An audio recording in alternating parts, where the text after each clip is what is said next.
Ancient cities once thrived on a power source completely alien to our modern world.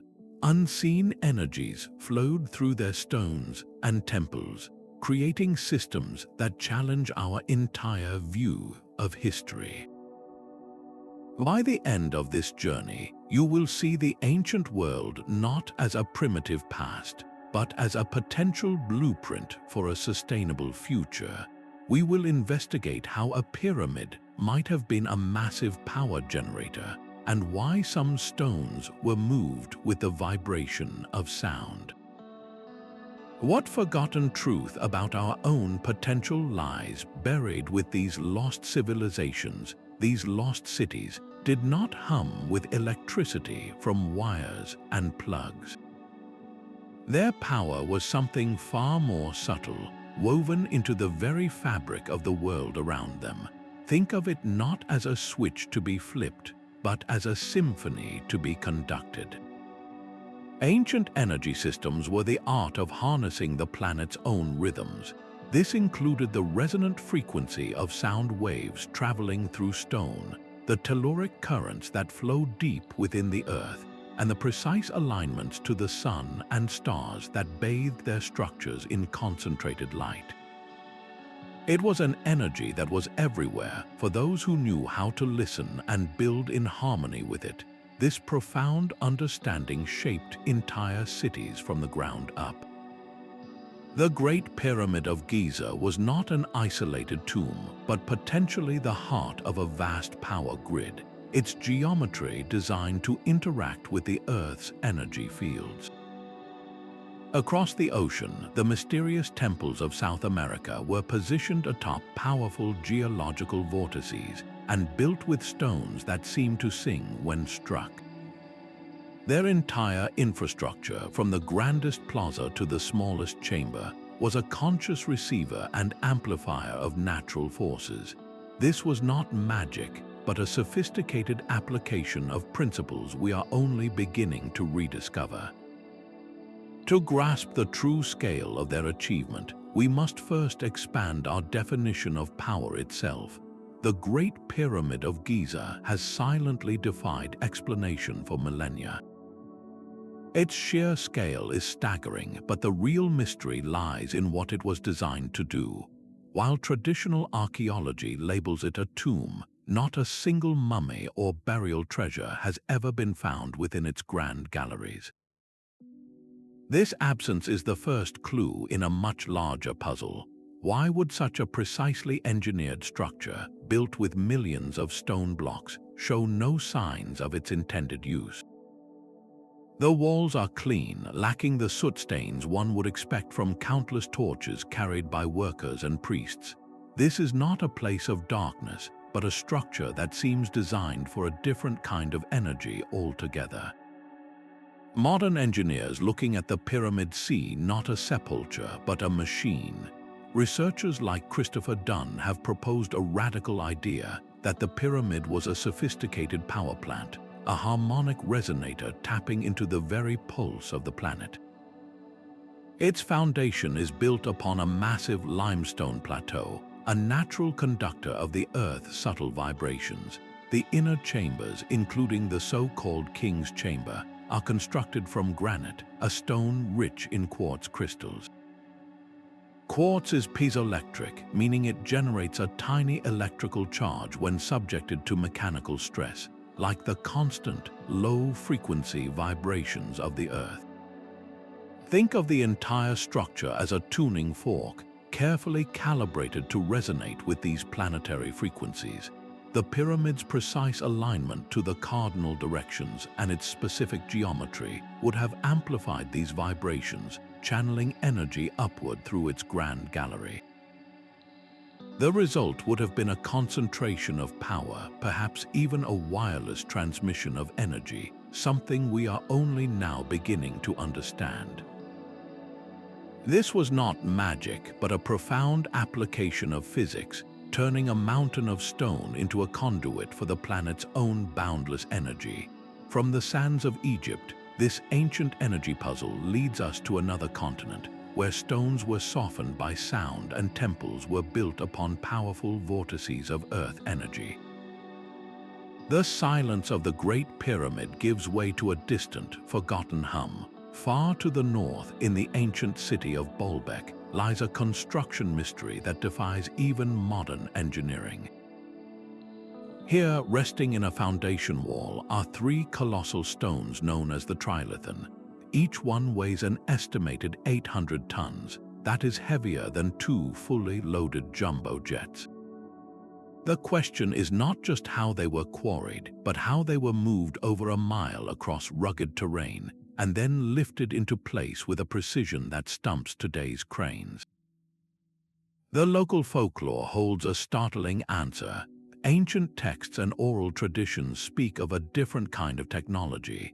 They tell of priests who used specific chants and sounds, of metal plates that were struck to create a resonant frequency.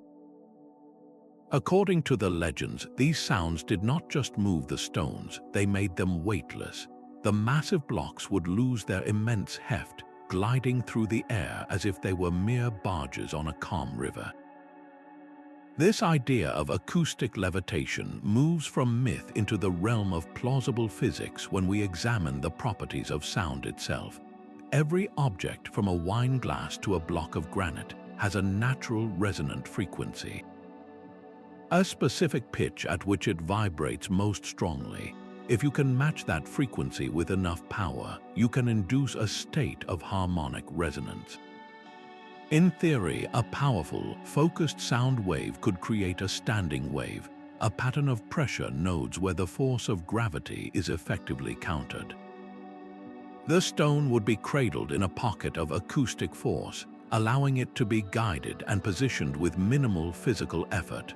Modern experiments have proven this is possible on a small scale, levitating tiny beads of liquid and solid particles in a laboratory. The builders of Baalbek may have simply mastered this principle on a monumental level. They understood that sound was not just for communication or ceremony, but a tangible force that could be harnessed. The entire site might have been a grand resonator, its massive stones acting as tuning forks for the Earth's own vibrations. This was not brute force, but a symphony of precision, where the right note could silence the pull of gravity itself. The implications are staggering, suggesting that these ancient engineers used vibrational energy not only to build their world, but perhaps to power it as well. But the power of sound was not reserved for moving mountains of stone. Deep beneath the island of Malta, a different kind of labyrinth holds an acoustic secret that resonates within the human body itself. The Hal Saflieni Hypogeum is a sprawling, three-level underground temple complex carved from solid limestone over 5,000 years ago. Its shadowy chambers and winding passages are a marvel of ancient engineering, but their true purpose emerges only when you listen. One particular room, known as the Oracle Chamber, possesses an acoustic anomaly so precise it feels intentional. If you speak in a certain tone within this chamber, your voice is amplified and transformed. A deep, resonant frequency vibrates through the stone floor and into the very bones of your body, a sensation that is both awe-inspiring and unsettling. This is not a random echo. Archaeoacoustic researchers have measured the chamber and found it resonates powerfully at a frequency of 110 Hz. Why does that specific number matter? Modern neurological studies have revealed that exposure to sound waves at 110 Hz can fundamentally alter brain activity. It appears to shift the brain's processing patterns, quieting the language centers associated with the logical self, and potentially opening pathways to more holistic, intuitive states of awareness. Imagine a space designed not just to be heard, but to change how you think and feel. This was not a concert hall, it was a technological instrument for consciousness. Priests or healers could have used these resonant frequencies in profound rituals. A person seeking guidance or healing might stand in the chamber as specific chants were intoned, their mind gently guided into an altered state where deep introspection or vivid vision was possible. The entire Hypogeum becomes a kind of resonant device, its limestone walls acting as a natural amplifier for the Earth's own subtle vibrations, all carefully sculpted to interface with the human nervous system. This provides some of the most compelling physical evidence we have that ancient cultures did not just stumble upon these properties, they engineered them with breathtaking precision. They built environments that could conduct and shape vibrational energy for tangible effects, from moving colossal blocks to potentially recalibrating the human mind. These acoustic temples reveal a mastery of localized energy, but what if their power was part of a much larger circuit? Stretching across the entire planet is a hidden network of energy, often called the Earth Grid. Imagine the world as a living being with veins of subtle power flowing through its crust. These are the ley lines, invisible channels that ancient cultures seem to perceive with uncanny accuracy. The Great Pyramid of Giza, Stonehenge in England, and Machu Picchu in Peru are not randomly scattered across the globe. They fall into startlingly straight alignments, connected by these theorized energy pathways.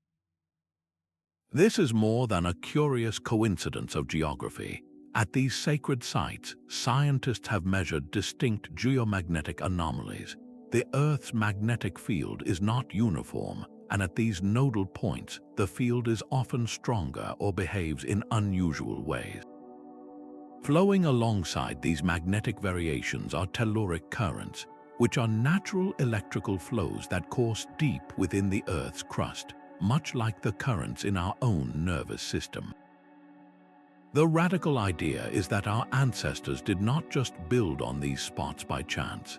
They intentionally constructed their most important temples and monuments directly atop these energetic vortices. They were tapping into the planet's own circulatory system, using these sites as plugs into a vast planetary power network.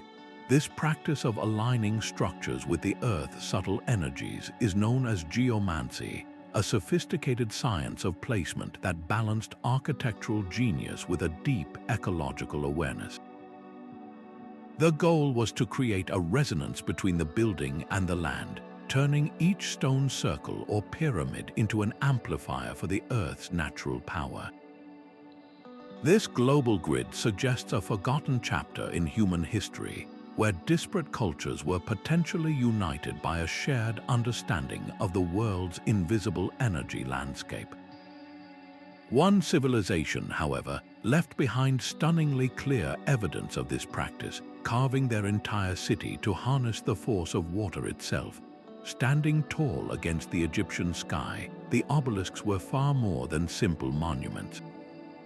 These towering needles of solid granite, some weighing over 400 tons, were capped with a shimmering alloy of gold and silver known as electrum.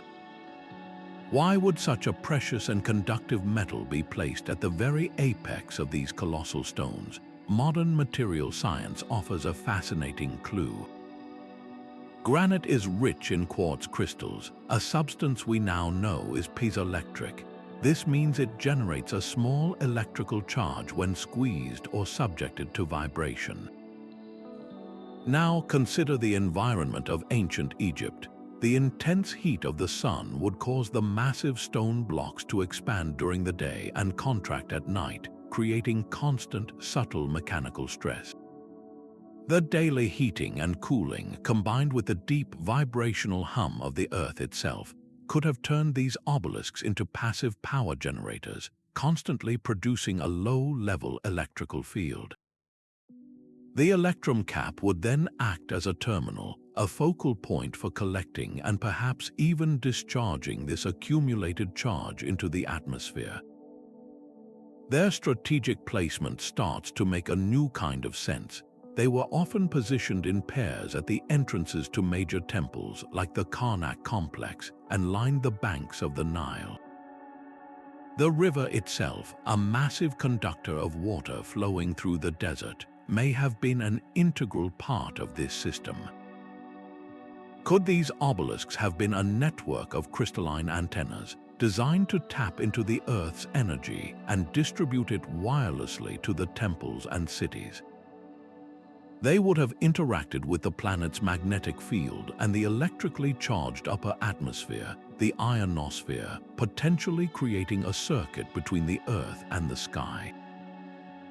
This transforms our view of these structures from inert symbols of power into dynamic, functional components of a lost technology.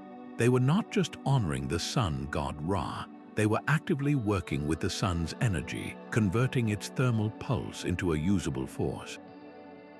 If simple stone could be engineered to such a degree, what other secrets are locked within the most common materials of the ancient world? Deep in the riverbeds and jungles of Costa Rica lie artifacts that defy simple explanation. The massive stone spheres, some standing taller than a person and weighing over 16 tons, are carved with a geometric precision that seems to belong to a different age. Their surfaces are impossibly smooth, their curves nearly perfect. How, and more importantly why, would a culture invest such immense effort into creating dozens of these colossal orbs? The conventional explanation of them being status symbols or territorial markers feels unsatisfying. Their shape is the first clue.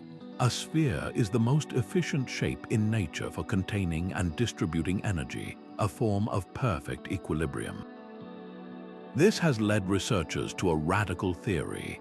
What if these spheres were not just art, but functional components in the landscape? They may have been placed with intention at specific points of powerful geomagnetic activity, acting as capacitors or stabilizers for the Earth's own energy. A capacitor, in simple terms, is a device that stores electrical energy. The unique crystalline structure of the granite they were carved from, rich in quartz, would have made these spheres ideal for such a purpose. They could have absorbed the subtle telluric currents flowing through the ground, holding that charge and releasing it in a stable, balanced way. Think of them as ancient batteries, not for powering devices as we know them, but for harmonizing the local energy field. This idea gains traction when we learn that their original placements are now largely a mystery. Many were moved by plantations in the 1930s and 40s, rolled away from their ancient seats. Before this disruption, they were often found arranged in precise patterns, lines and triangles oriented to celestial events or geographic features. They were likely part of a larger, interconnected system, their positions critical to their function. By sitting at key geomagnetic points, these granite spheres could have smoothed out turbulent energy vortices or amplified beneficial ones, creating a more stable and perhaps even more fertile environment. This suggests a profound and widespread understanding of geomancy. It was not just the Egyptians or the Maltese who possessed this knowledge. From the deserts of the Middle East to the jungles of Central America, a common thread emerges, a shared recognition of the invisible forces that pulse through our world. This global tapestry of energy-aware structures finds its ultimate expression in the staggering precision of a city built among the clouds. High in the Andes, the stones of the Inca do not simply rest together, they embrace.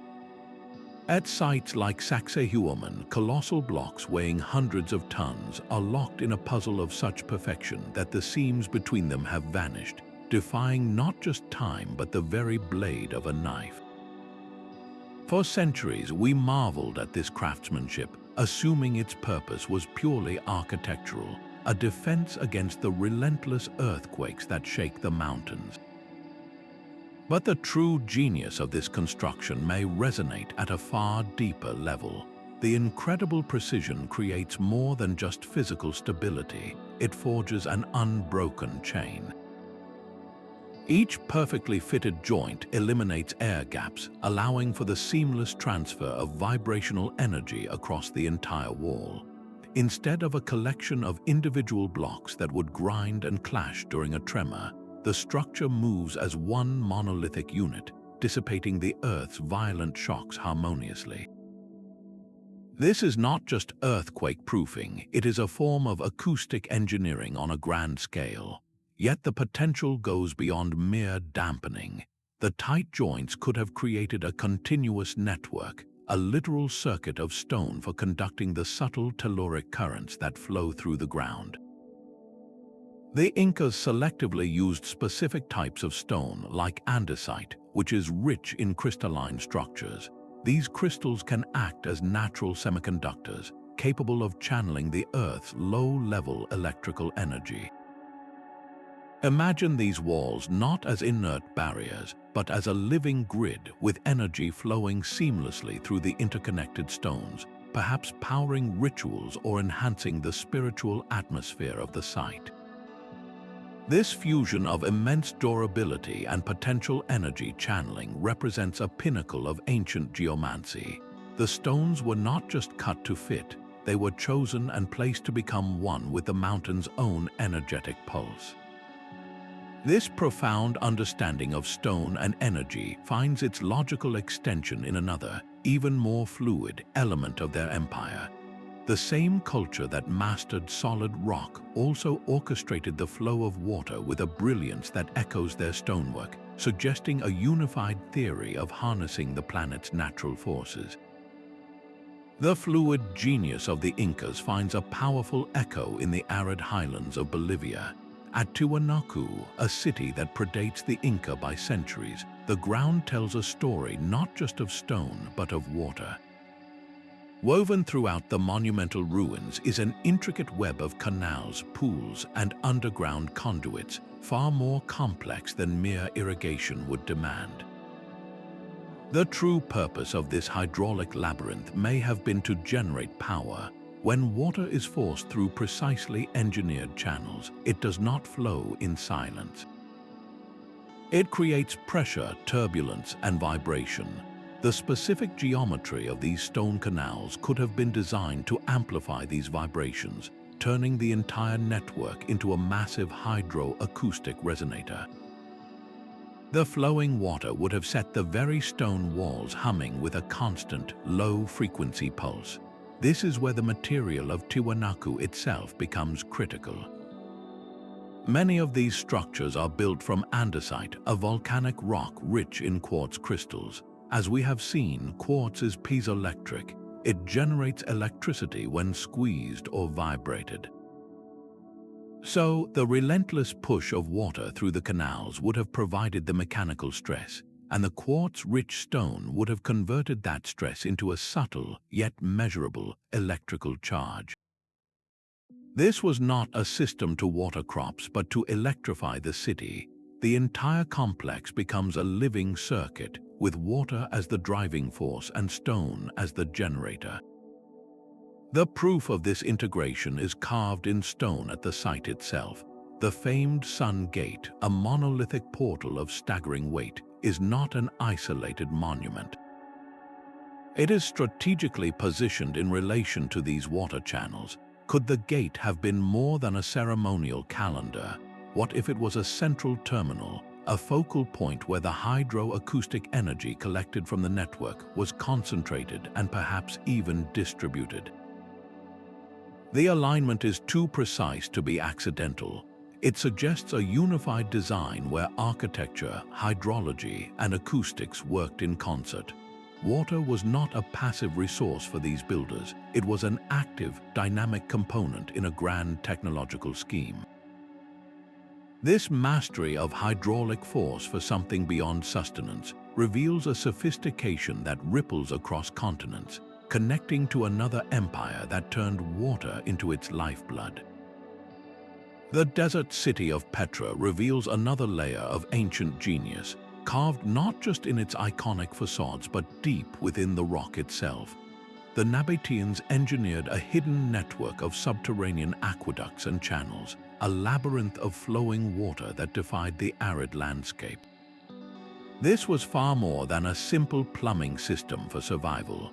The precision of these stone-cut conduits suggests they were designed to control more than just water distribution. They were built to harness its inherent energy. When water is forced through narrow, sloped channels, it does not merely flow, it accelerates. It builds kinetic energy and creates powerful pressure differentials. The Nabateans could have used this principle to power simple mechanisms, perhaps driving water wheels for grinding grain or operating bellows for metalworking, all hidden from view. The strategic placement of these channels, often following natural fissures in the rock, points to an understanding of hydraulic power that transcended basic utility. In a city where every drop of water was precious, its use in such a complex engineered system indicates it was a prioritized resource, central to the city's function, and perhaps even its hidden technological prowess. This mastery of water in a desert environment shows a profound integration with natural forces, turning a life-giving resource into a potential source of mechanical power. The same sun that baked the sandstone cliffs of Petra was also a focal point for another civilization, one that built entire cities to capture and concentrate its rays. While the Nabateans mastered the power of flowing water, another civilization looked to the sky. The great Ziggurats of Mesopotamia rose from the plains like stairways to the heavens, their terraced levels precisely aligned with the movements of the sun and moon. We have long seen them as purely religious monuments, but their design suggests a far more practical function. What if these towering structures were sophisticated solar concentrators? The Etemenanke Ziggurat, the legendary inspiration for the Tower of Babel, was not a solid mound but a series of elevated platforms. This step design would have created a massive, sloped surface angled directly toward the sun. Imagine the intense Mesopotamian sunlight striking these vast, whitewashed or bitumen-coated terraces. Bitumen, a tar-like substance the Mesopotamians used as mortar and waterproofing, has a remarkable capacity to absorb and retain solar heat. A structure coated in this material would have acted like a colossal thermal battery, soaking up the sun's energy throughout the day and releasing it slowly after dark. The heat captured could have been channeled through internal ducts or used to create powerful thermal gradients. This is the principle where a difference in temperature creates a flow of energy which can be harnessed to perform work. The ziggurat could have heated water, cooked food on an industrial scale, or even created updrafts to ventilate subterranean chambers. This transforms our understanding of these central city structures. They were not just the spiritual heart of the city, they were its physical power plant. The priests who managed them would have been both spiritual leaders and head engineers, overseeing a system that converted celestial light into usable thermal energy for the entire community. This mastery of solar power points to an even broader cosmic awareness, one that looked beyond the sun to the silent, steady influence of the moon. The silent, sprawling fields of Carnac hold a mystery written in granite. Thousands of standing stones march across the French landscape in near-perfect rows, a megalithic army frozen in time. For generations, we saw them as a celestial calendar, their lines pointing to the solstice sun. But the sky is only half the story. Look closer at their arrangement, and another pattern emerges, one that ebbs and flows with the distant moon. These stones are positioned with such geometric precision that their alignments mirror the complex rhythms of the ocean's tides. How could an inland site possibly relate to the sea? The connection is the moon itself. The same lunar gravity that pulls the oceans also exerts a subtle, constant tug on the Earth's crust, a phenomenon known as a terrestrial tide. The builders of Carnac may have been tracking this subtle pulse. By marking the moon's extreme positions in its long cycle, the stones could have served as a permanent, open-air computer. A priest or keeper could walk the rows, sighting along specific alignments to know exactly when the highest spring tides or the lowest neap tides would occur, even for coastlines many miles away. This was not just an academic exercise, it was a key to survival and power. Predicting the tides with perfect accuracy would have been a monumental advantage for any coastal community. It meant knowing the precise windows for safe maritime travel, for harvesting the bounty of the tide pools, and perhaps for harnessing the tidal energy itself.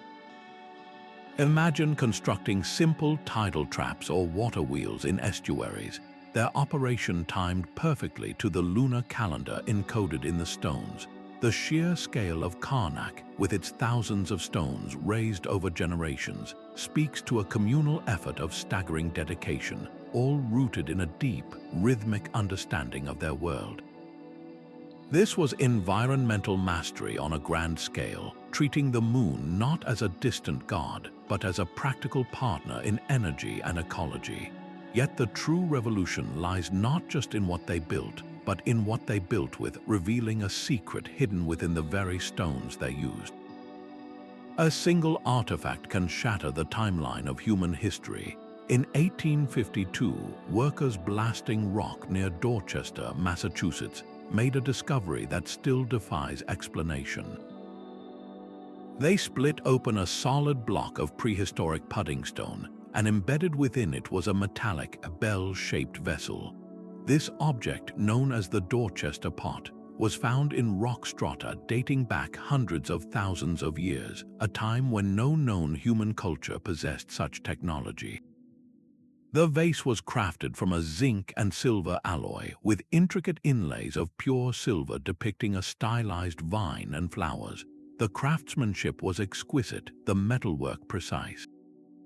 This was not a crude tool, but an object of sophisticated artistry and metallurgical skill, found in a geological context that should have been impossible. How did it get there? The conventional explanation that it was a dropped candlestick from a recent era collapses under the weight of the evidence. The rock layer it was entombed within was ancient and solid, with no signs of a fissure or hole where a modern object could have fallen in. This forces a radical question. Could this vessel be a relic from a forgotten cycle of human civilization, one that achieved a level of technological sophistication we have yet to fully acknowledge? Its specific alloy is a crucial clue. A blend of zinc and silver is not just decorative, it is highly conductive.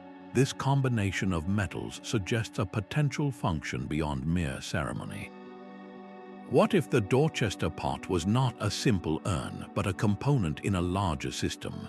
It could have served as a primitive battery, an electrochemical cell similar in principle to the Baghdad Battery, holding an electrolyte solution to generate a small electrical current. Alternatively, its unique shape and conductive properties might have made it a capacitor, a device designed to store an electrical charge. Imagine it positioned at a key point in a temple or energy site, its metallic composition interacting with the Earth's natural telluric currents to accumulate and then release power for specific rituals or applications. This single, anomalous object joins a growing list of out-of-place artifacts that point toward a lost chapter in our story. They are the physical evidence for the very energy systems we have been exploring, suggesting that the mastery of stone and sound was accompanied by a parallel mastery of metal.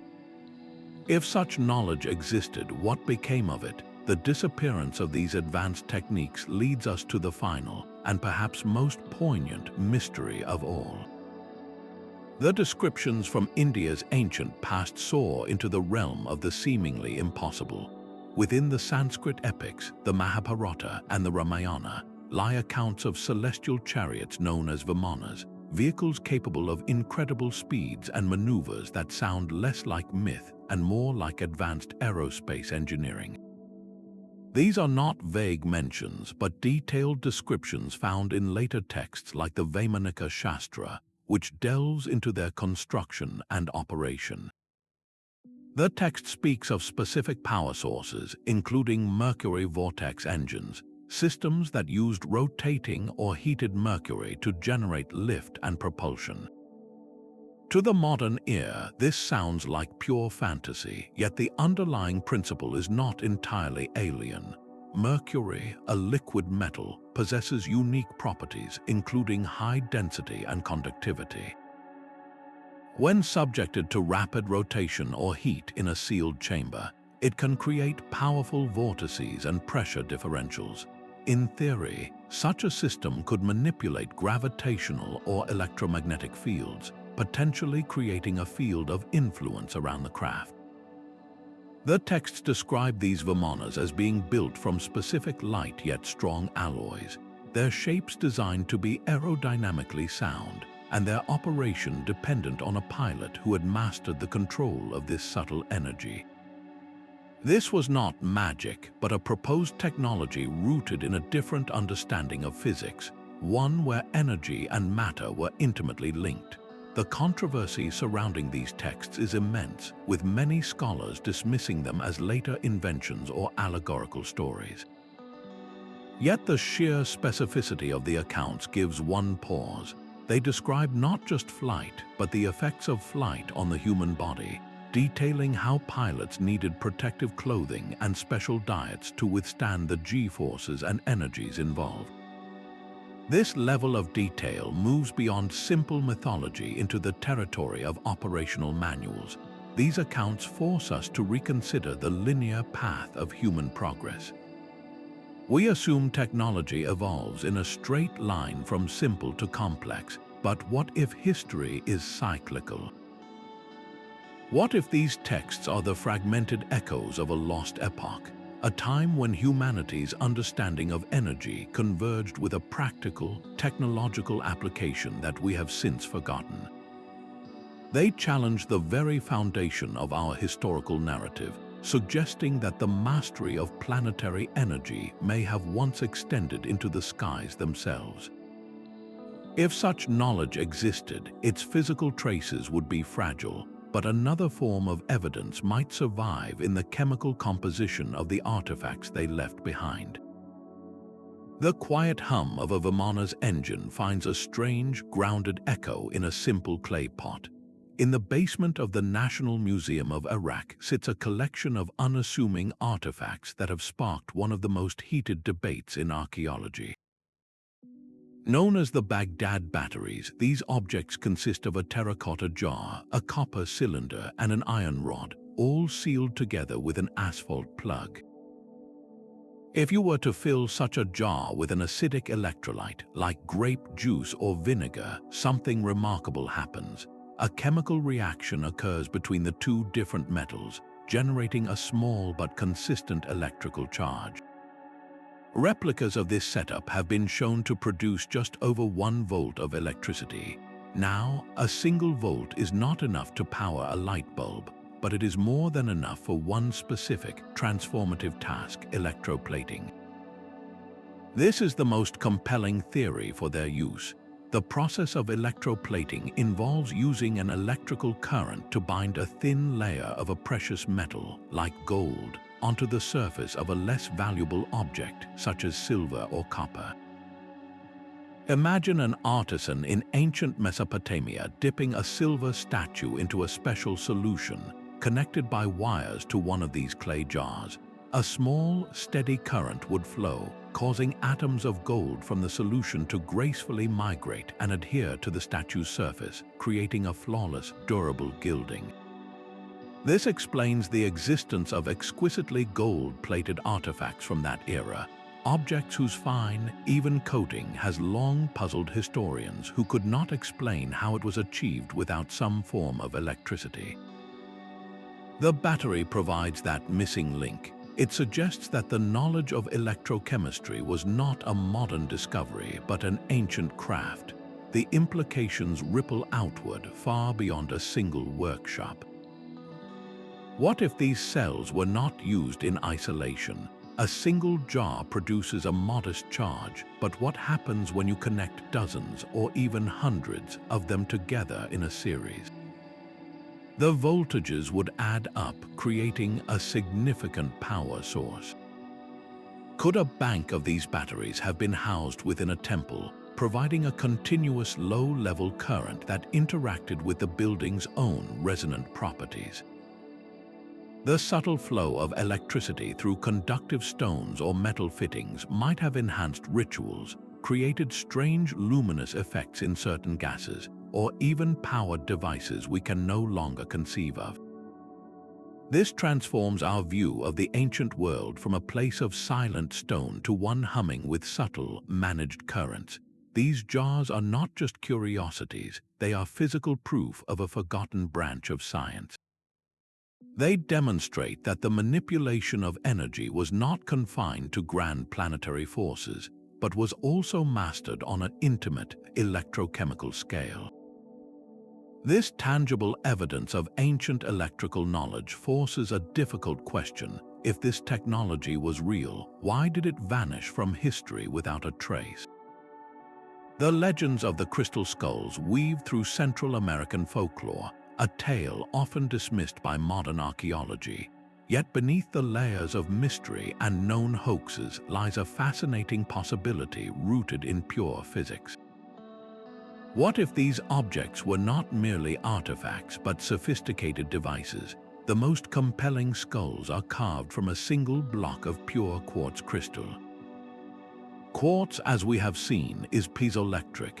It generates electricity when mechanically stressed, and conversely, it vibrates at a very precise frequency when an electrical charge is applied to it. This is not magic, it is the fundamental principle behind every modern quartz watch and radio transmitter. Now, imagine a life-sized human skull, carved with anatomical precision from this same material.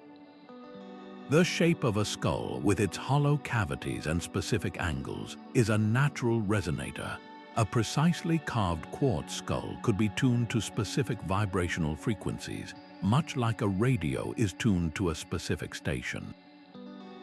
A gentle tap in the right spot, or even the subtle pressure of a human hand, could set the entire crystal humming, storing that vibrational energy within its lattice and releasing it slowly over time. The geometric perfection seen in the most enigmatic skulls, such as the Mitchell-Hedges specimen, is the key. Any flaw or internal fracture would disrupt the resonant pathways, scattering the energy. The builders would have needed an incredible understanding of both crystallography and acoustics, patiently shaping the stone to guide vibrations rather than block them. This aligns perfectly with the other advanced stonework we have encountered, from the singing stones of Malta to the harmonic walls of Sacsayhuaman. It suggests a culture that viewed crystal not as a decorative gem, but as a technological medium. A skilled practitioner might have used such a skull as a focal point, its resonant frequency helping to amplify a specific state of consciousness or to interact with the Earth's own subtle energy fields. The crystal becomes a bridge, a tangible object that channels intangible forces. This deep understanding of materials and their hidden potentials did not stop with single objects, however. It scaled up to shape the very layout of entire cities, creating urban landscapes that were themselves massive energy circuits. The sprawling geometry of Teotihuacan is a mystery written across the valley floor. From high above, the Avenue of the Dead does not run in a straight line, but follows a course that mirrors the path of the Milky Way across the night sky. The Pyramid of the Sun is not centered on this grand avenue, but positioned at a specific, calculated offset. This was not a haphazard collection of temples, it was a circuit board etched into the earth on a monumental scale. Every structure, from the colossal pyramids to the smallest platform, was placed according to a master plan rooted in sacred geometry. The ratios used in its construction, like the recurring number pi and the golden ratio, are not just aesthetically pleasing, they are fundamental constants found throughout nature, from the spiral of a seashell to the orbit of planets.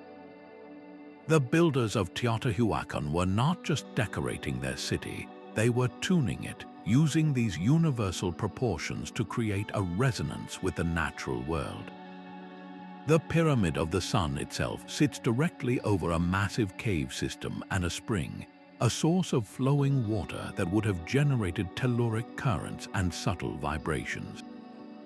The pyramid's immense weight and specific geometry would have acted as a press, amplifying these subterranean energies, much like pressing down on a piezoelectric crystal.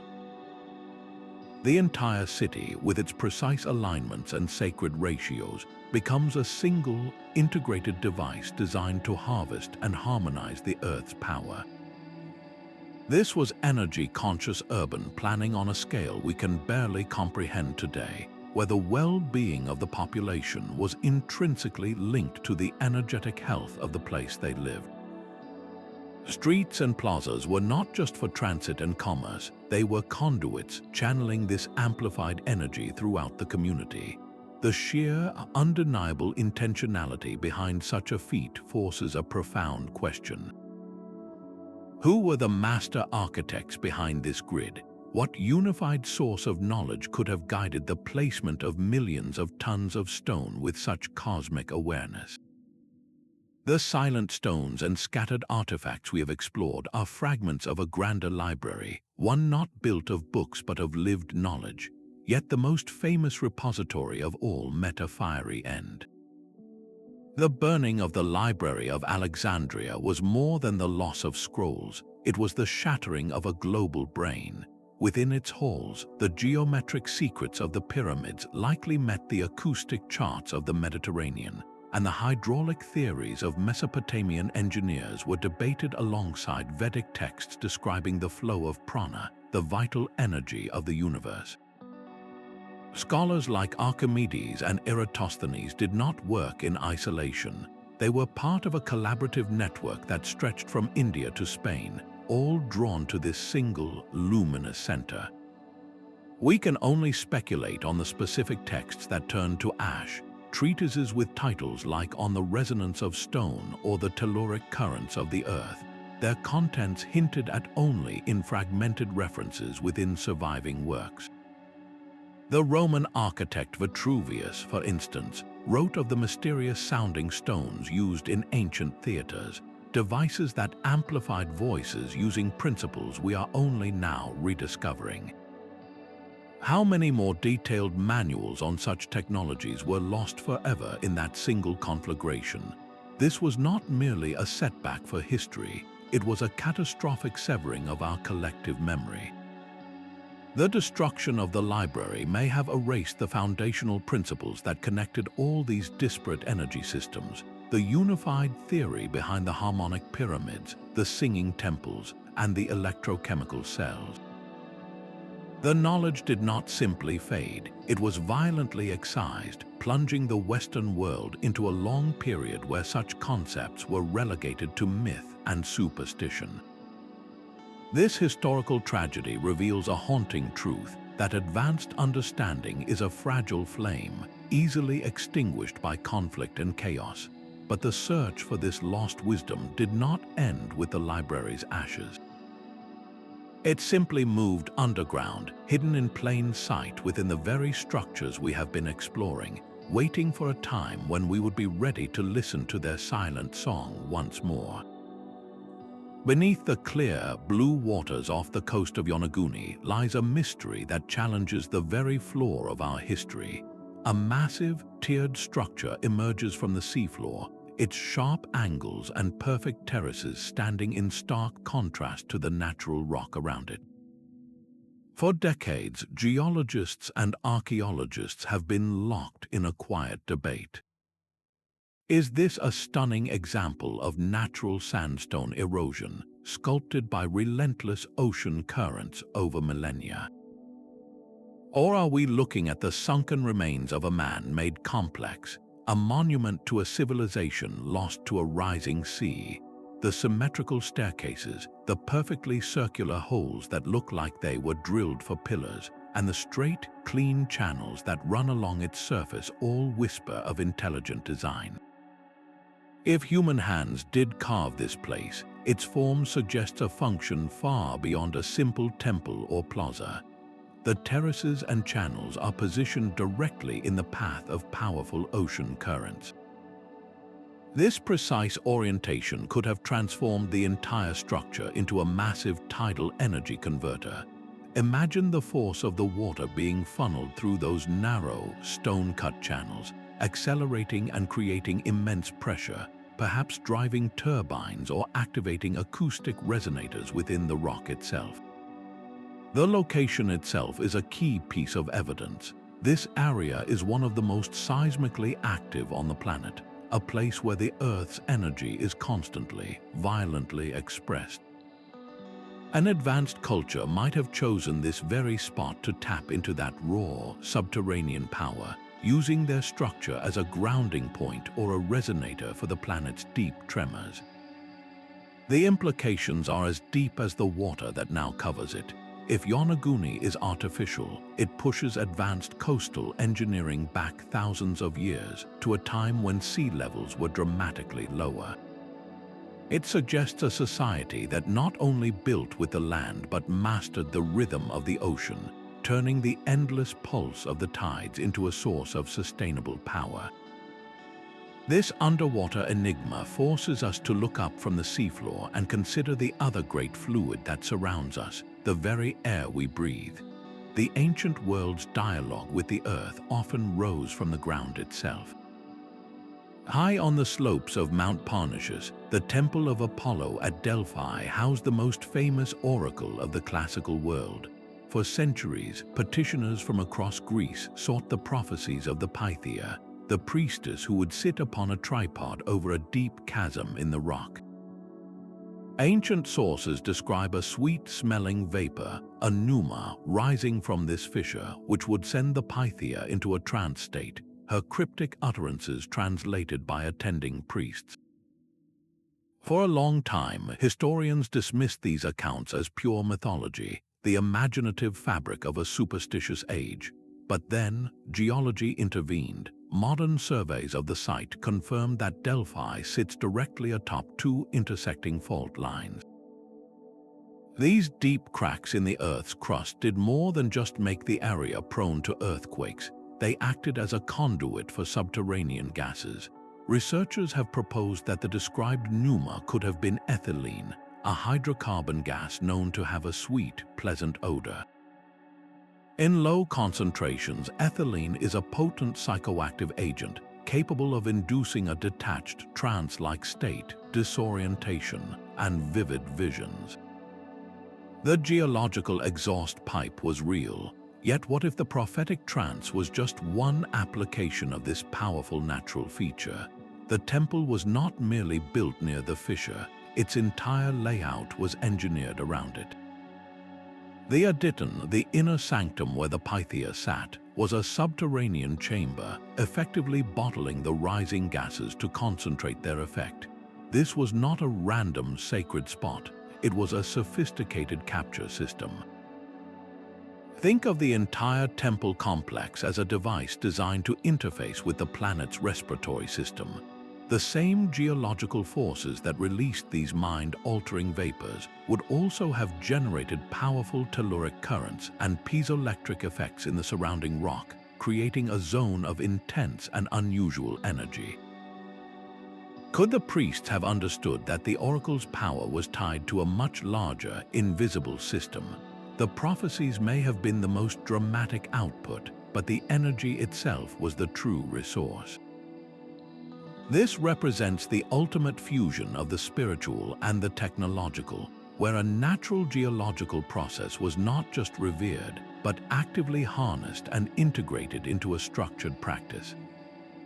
The Oracle of Delphi stands as a powerful testament to a worldview that saw no separation between the breath of the earth and the consciousness of humanity. The silent stones of the pyramids hold a secret within their very substance. What if the ancient builders did not just carve these colossal blocks, but poured them like concrete? This radical idea, known as the geopolymer theory, suggests that the limestone used in structures like the Great Pyramid was not quarried in the traditional sense, but chemically synthesized on site. Imagine a workforce not struggling with impossibly heavy stones, but mixing a sophisticated slurry of crushed limestone, water, and specific alkaline activators derived from plant ash. This reactive soup would be poured into wooden molds, where a chemical process similar to the setting of modern concrete would bind it into a solid, homogeneous block. This single innovation would solve multiple logistical nightmares, explaining how millions of blocks were fashioned with such perfect, seamless joints. But the true genius of geopolymer concrete lies not in its ease of use, but in its potential for engineering.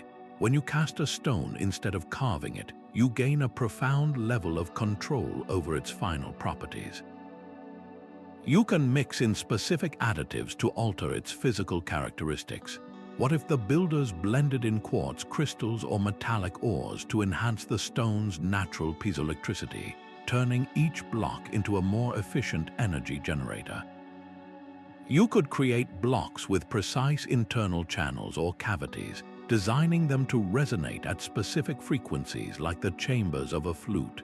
This transforms our view of these structures from carved sculptures into engineered devices. A wall built from such custom-made blocks would not merely be a wall, it would be a tuned circuit board of stone, each component designed to receive, conduct, and amplify vibrational energy in a specific way. This level of material science implies a knowledge of chemistry and physics that we simply do not attribute to the ancient world. It suggests they were not just stacking rocks, they were programming them. The very ground beneath their feet became a malleable medium for their technological ambitions. If they could indeed design the substance of their world, what other invisible systems might they have woven into the fabric of their cities? The evidence for this lost science is not only written in grand architecture, but etched into the smallest fragments of stone. Scattered throughout Egypt are granite and diorite artifacts bearing perfectly cylindrical holes, some several inches deep. To the casual eye, they are simple drill marks, but under magnification, a startling story emerges. The spiral grooves left inside these holes are incredibly uniform and precise, with a consistent feed rate that suggests a drill bit of immense hardness, spinning with a stable, unyielding force. This is not the ragged, irregular scarring left by a handheld copper drill powered by a bowstring and sand abrasive. The grooves indicate a tool that was biting into the granite with a speed and pressure that seems almost industrial. Modern engineers attempting to replicate this with reconstructed ancient tools find it nearly impossible. A copper drill, even with a quartz abrasive, would be worn away long before it could carve such a clean, deep channel into granite, one of the hardest stones on Earth. The physics are inescapable. To achieve such a cut, the drill would need to be turning at hundreds, perhaps even thousands of revolutions per minute, with a downward pressure of several tons. This level of performance points to a power source far beyond human muscle or simple mechanical advantage. It implies the use of advanced machinery, perhaps driven by hydraulics, compressed air, or even a form of mechanical power transmission that we have yet to uncover. These drill holes are the fingerprints of a sophisticated manufacturing capability. To build the precise components of an energy system, whether it be the crystalline chambers of a pyramid or the conductive fittings for an obelisk, you first need the tools to shape the world with absolute precision. These artifacts are that evidence. They tell us that the builders possessed a workshop technology that allowed them to work stone not as brute laborers, but as master machinists. If they could drill through granite as if it were soft wood, what other intricate devices might they have fashioned from metal and crystal? The implications spiral outward from a single, perfect hole in a stone, forcing us to reconsider the entire technological landscape of the ancient world. The Antikythera Mechanism emerges from the depths of the Aegean Sea, a corroded bronze puzzle that rewrites our entire understanding of ancient technology. Recovered from a shipwreck over a century ago, this intricate device of interlocking gears and precisely marked dials has been called the world's first analog computer. Its primary function was to predict celestial events with stunning accuracy, forecasting the positions of the sun, moon, and planets, and even timing the Olympic Games. But what if its purpose ran deeper than a simple astronomical calendar? This was not just a tool for observing the heavens, it was a model of their hidden mechanics. The same cosmic cycles it tracked were believed by ancient philosophers to directly influence the energetic currents flowing through the Earth. The moon's pull governs the tides, and the sun's position dictates the seasons. But what about more subtle influences? The mechanism's ability to calculate the complex dance of celestial bodies could have allowed its users to map periods of heightened or diminished terrestrial energy. Think of it as a cosmic energy forecast. The specific alignments of planets, the timing of eclipses, and the phases of the moon were not just symbols, they were switches in a larger system. A priest or engineer consulting this device might learn that in 3 days, a particular planetary conjunction would create a peak in telluric currents at a specific sacred site. This knowledge would dictate the optimal time to conduct an energy-intensive ritual, to attempt the levitation of a massive stone, or to activate a resonant chamber like the one in Malta.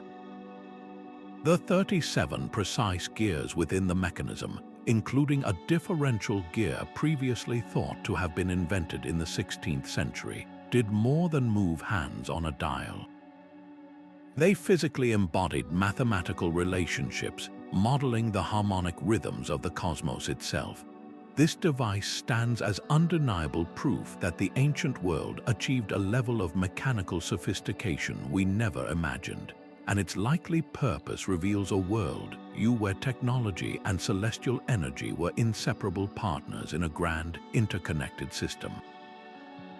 From the intricate gears of a celestial computer, we shift our gaze to a canvas of impossible scale. Etched across the arid plains of Peru, the Nazca lines stretch toward the horizon, a gallery of geometric shapes and colossal creatures only fully visible from the sky. For decades, their purpose has been one of archaeology's greatest enigmas. Were they celestial calendars, ritual pathways, or messages for gods? Another possibility is emerging, one that connects these sprawling geoglyphs directly to the land's hidden power. The theory proposes that these lines were not just art, but a sophisticated map of the Earth's own energy grid. The creators may have been marking powerful underground aquifers or specific geomagnetic anomalies, pinpointing locations where the planet's vital forces were most concentrated and accessible. How would this work in practice? The geography of the Nazca Plateau itself provides the first clue. This is one of the driest places on Earth, a landscape where water is life. The lines were made by simply removing the top layer of dark, sun-scorched stones to reveal the lighter, clay-rich soil beneath. This seemingly simple act had a profound physical effect. The dark stones absorb and radiate heat, while the exposed pale earth reflects solar energy. This alteration in the ground's thermal properties could have created a subtle but measurable difference in surface temperature and electrical conductivity. Imagine the lines acting as a kind of thermal and electrical circuit board, where the contrast between the dark and light areas channeled energy, perhaps even influencing the very flow of subterranean water they were marking. The sheer scale of this project is what cements its significance. We are not looking at a single, small design. The lines cover hundreds of square miles, featuring perfectly straight lines that run for miles without deviation, and enormous depictions of a spider, a hummingbird, and a monkey. This was not the work of a small group. It required a coordinated, society-wide effort spanning generations with a shared, precise understanding of a grand design. The purpose must have been equally monumental, a reason powerful enough to unite an entire culture. What if that purpose was the management of their most precious resource, not just water, but the very energy that made the land thrive? These desert markings could be the world's largest energy diagram, a permanent instruction manual written on the earth itself, guiding its people to the hidden wellsprings of power that flowed beneath their feet. A project like the Great Pyramid demanded more than architectural genius. It required a civilization capable of acting as one. The sheer logistics of feeding, housing, and organizing tens of thousands of workers for decades points to a social machine of incredible sophistication. This was not the work of slaves driven by whips, as outdated narratives suggested, but of a highly structured society where every individual had a role in a sacred, communal endeavor. The real mystery is not just how they moved the stones, but how they moved the people. At the worker villages near Giza, archaeologists have found evidence of bakeries capable of producing thousands of loaves of bread daily and facilities for curing tons of fish. This was not a desperate workforce, but a supported one, fed by a state-level logistical network. The organization likely flowed from a priestly engineer class, individuals who held the sacred geometric and acoustic knowledge. These were the master planners who understood the resonance of a chamber or the alignment of a conduit. Beneath them were skilled guilds of stonemasons, surveyors, and hydrologists, each guarding their own specialized trade secrets, passed meticulously from father to son. And supporting it all was a rotating labor force, drawn from farming communities during the Nile's flood season when the fields were idle. For these farmers, working on the pyramid was not a punishment, but a form of national service and religious duty, a way to contribute to a structure that would harness the very energy of the gods for the benefit of the entire kingdom. This societal investment reveals the profound centrality of these energy systems. A culture does not commit generations of its resources to a project that does not work. The pyramid, the ziggurat, the sprawling hydraulic network, these were not vanity projects. They were the fundamental infrastructure of their world, as essential to their existence as power grids and water treatment plants are to ours. The knowledge required to maintain them had to be preserved with the utmost care, encoded in rituals, star charts, and the precise proportions of the structures themselves, creating a living library in stone. This human foundation, this seamless integration of technology into the fabric of daily life and belief, is what truly powered these forgotten cities, turning collective will into a force that could shape continents. The echoes of these ancient systems resonate across continents, a chorus of shared principles that cannot be ignored. In the shadow of Egypt's pyramids, we find their stepped cousins rising from the jungles of Central America and the high plains of Mesopotamia. Separated by vast oceans and thousands of years, these cultures all arrived at the pyramid form. This is more than a coincidence of architecture. It is a convergence of physics. The pyramid shape is uniquely stable, a geometry that naturally channels vibrational energy upward and focuses it. Whether built of limestone or volcanic rock, these structures seem to follow an identical blueprint for interacting with the Earth's own forces. The same pattern appears in their stonework, the seamless polygonal masonry of the Inca, where stones fit together like a puzzle, finds its mirror in the cyclopean walls of ancient Greece and the precision-cut foundations of Cambodia. This was not a shared aesthetic, but a shared science. These builders understood that tight joints created a continuous medium for energy to flow, turning a wall from a simple barrier into a resonant circuit. How could such specific knowledge appear simultaneously across the globe? Three compelling possibilities emerge from this global pattern. The first is a lost common source, a mother civilization that predates all known history. This advanced culture could have spread its understanding of geomancy and resonant physics across the world before vanishing beneath the sea or sands, leaving behind only fragmented clues in the myths of Atlantis or a golden age. The second possibility is extensive prehistoric trade in ideas. We know the ancient world was far more interconnected than we once believed. Could knowledge of energy principles have traveled along these forgotten routes, passed from master masons to initiates over millennia? The third, and perhaps most profound, possibility is that these cultures independently discovered the same universal laws. They all looked at the same world, felt the same vibrations under their feet, and observed the same stars. Through careful observation and experimentation, they may have each arrived at the same conclusions about how to harness the planet's subtle power.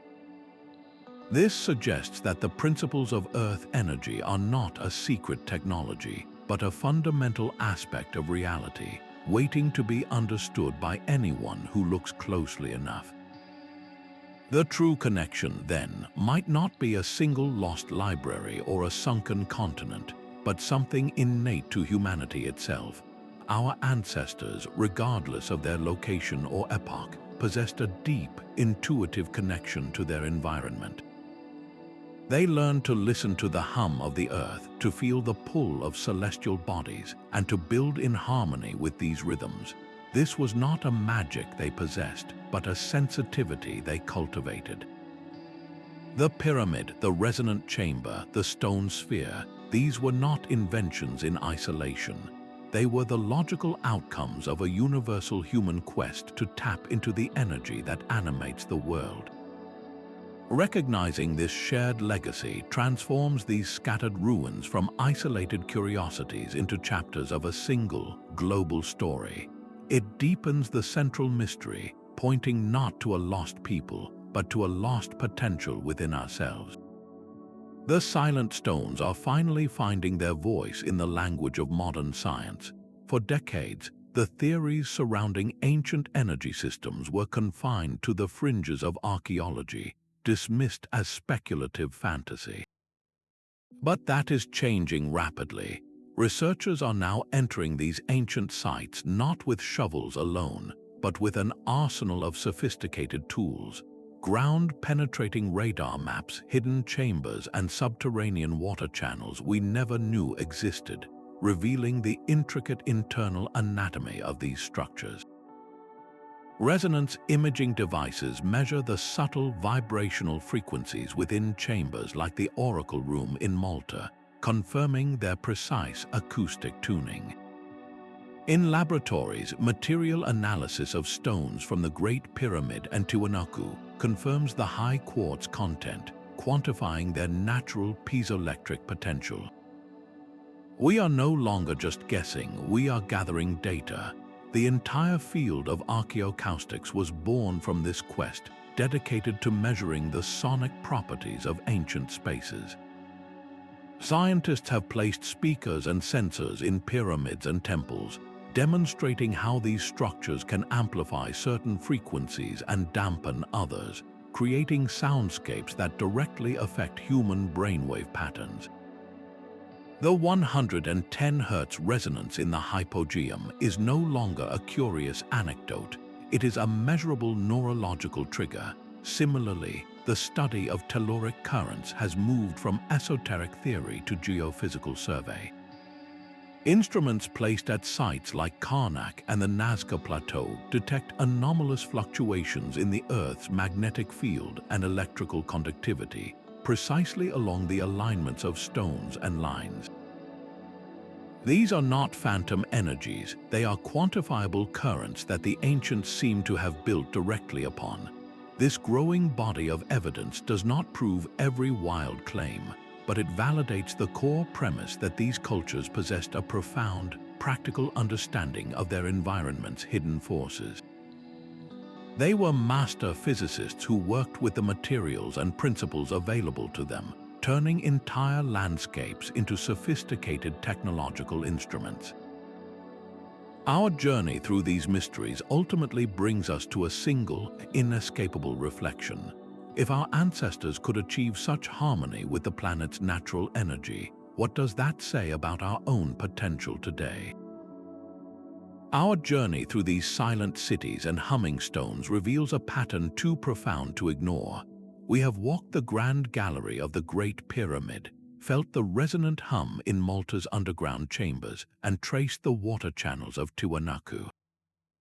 From the celestial computer of Antikythera to the sprawling energy map of Nazca, a common language emerges. It is a language of vibration, of geometry, of a deep and intimate conversation with the living earth. These cultures, separated by oceans and millennia, were all speaking it. They understood that power was not something to be mined and burned, but something to be harmonized with, a symphony conducted with stone, water, and sound. The evidence, gathered not from myth but from the hard data of modern instruments, paints a compelling portrait. It suggests that our ancestors were not primitive, but were instead sophisticated physicists who mastered a sustainable energy science we are only now beginning to decode. Countless questions certainly remain, and the full truth may be forever lost to time. Yet this exploration fundamentally challenges the linear narrative of human progress. It asks us to reconsider the very definition of innovation. Perhaps our most advanced future does not lie in forging ahead blindly, but in glancing back with wiser eyes. The greatest lesson from these forgotten cities is that true, sustainable power is not a modern invention waiting to be built, but an ancient reality waiting to be remembered. It is a blueprint for a future in balance, etched in stone across the globe. This is more than a history lesson, it is an invitation to keep questioning, to keep exploring the boundaries of what we think we know. Let these mysteries inspire you to look at the oldest stones with a new sense of wonder, and to see in our past a profound source of inspiration for the world we wish to build. We would love to hear which of these ancient mysteries resonated most deeply with you, so feel free to share your thoughts in the comments below.